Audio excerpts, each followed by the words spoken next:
Well, hello everybody. Thank you for tuning in today. Another episode of the Wheel Fix It team, and what we're going to be working on or showing you how to do is this model I'm working on is a 2006, but this probably will work from 06 to like 2013 or something. Or 2009, maybe it's 09. Anyways, this will work through several models. If your interior looks like what you're fixing to see, then this video will work for you. But the model I'm working on is a 2006. And we're going to be removing the airbag module and changing the clock spring.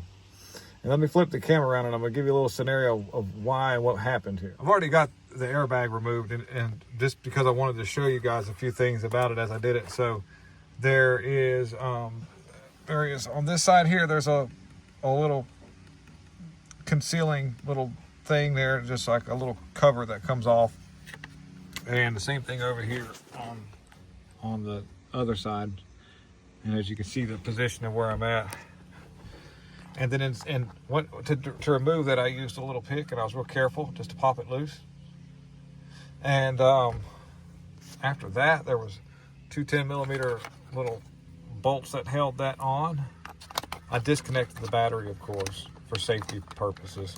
That's the first thing we did under the hood. So those were 10mm. I used a little 6-inch extension and a 1/4 drive socket and ratchet, and got that undone. So I have the airbag in my possession right here. And you see you have two different color plug-ins, two different color connectors. That keeps them color coordinated. And to remove those, you see these little black things here. That is the safety clips that keep this in. Once you put that in, you push those down. But to get them off, I used another little pick that I modified. It was actually one that I broke years ago, and then I made this out of it because I needed something that would do that. And I ground it this way so that I could get right underneath the edge and pop that up. And once I was able to, then I could just sort of rock these clips right out of the connector for the airbag. Then you had a ground strap lead that was hooked to this little ground tab right there. So that got that loose. And the reason why I'm doing this, I guess I should have done the video, told you, the horn's not working and the airbag light is flashing. And then after I did a code scan on a code scanner that kind of goes a little deeper than the check engine light, just my maxi scan 9600 something such and such. But anyhow, I had a code related to airbag module, driver side. They also listed these controls not working as well, and they weren't, because when I tried to use just to diagnose it, and I hit the cruise, nothing lit up on the dash. And so that pretty much gives me the indication that the clock spring that's behind here is bad.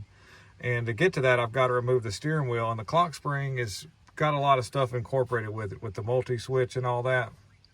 And so that is next. Now that we've got this off, we've got to remove this bolt here, which it looks to be a 19 or a 21. Anyhow, we'll use an impact and we'll zip that off. And then we'll have to put a little puller that goes in right here to pop this off. So let's go ahead and I need to go ahead and unplug this too, and it's part of the connector going to the clock spring, but I need both my hands, so I'm going to unplug that. Did I get it? Okay, well, I got it right there. Okay, good. And we'll get the steering wheel off of here and move on. Let's see what happens. Because of me needing both hands, it's hard to video and do stuff at the same time, but I used a little electric 3/8 drive impact, 19mm, and I removed I broke the bolt loose, and I threaded it back down a pretty good ways down. And then they make a puller for this, but if you leave the nut threaded on, I've got an old extension that broke years ago. It's a cheap old extension, and I use this for all kind of different things because it's actually got a little bit of room to give. And I centered it up right there, and I just gave it one quick little pop with a hammer, and that was enough to jar this to break that little pressed point back loose.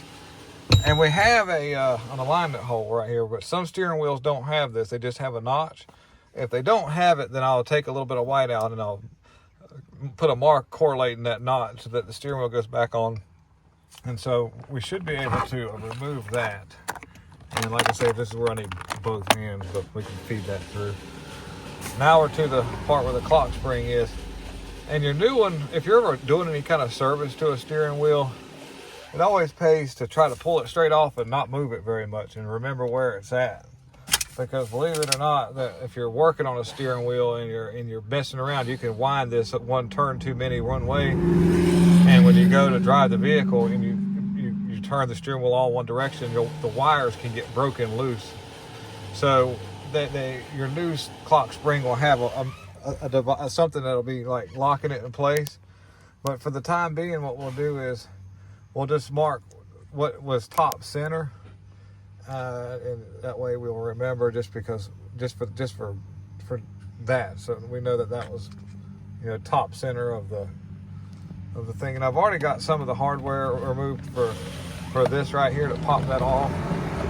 Somebody's already kind of been rough with this, so I want to be really careful. I'm going to use both hands. I'm going to put the camera down, and I've got my screws that were right here out. There's one here, there's one there, and there's one on the very side over here. And I think that's about it, because you've got this piece here, but I don't think I got to take that off. We're going to try without it. Okay, so yeah, that popped off of there once I got both my hands. I just didn't want to break the little clips that hold this any worse than what they already were. Somebody's been really rough with this thing. So now we've got that off. This isn't such a big deal. We'll leave that up as long as I can get to the hardware that secures the clock spring. So we've got a screw here, and a screw here, and we've got some connections on the back. So we will get those off, and then get these connections that are on the back loose. I'd like to get that out of there. Maybe I may just try to get this off. So I may turn the key forward and pull that down, and that'll make it a little easier. So let's go do that. So what I've done too, I've still got to get these two screws out, but at the bottom I wanted to go ahead and get the connectors off. And to do this properly, there's a gray and a yellow connector. You see the yellow one at the bottom here, and then the gray one at the top. You want to release the gray one first, and I just took a little flat blade screwdriver and just pushed up where the little keeper is, a little like latch. That popped loose, and then the yellow one was popped right off after that. If you try to do it the other way around, they're stair-stepped on each other. So if you try to take the yellow one off first, it's not going to move. The gray one's going to hold it on. You'll see that once I take it off, you'll see what I'm talking about. Once you get to that point, you'll see. So the next would be to one-handed bandit these screws right here to that hold this multifunction switch. And I had to order this part from the dealer, and I haven't got the new part yet, but I would not be surprised to see me having to swap the multi-switch pieces, you know, out. Please, the turn signal and the wiper speed thing.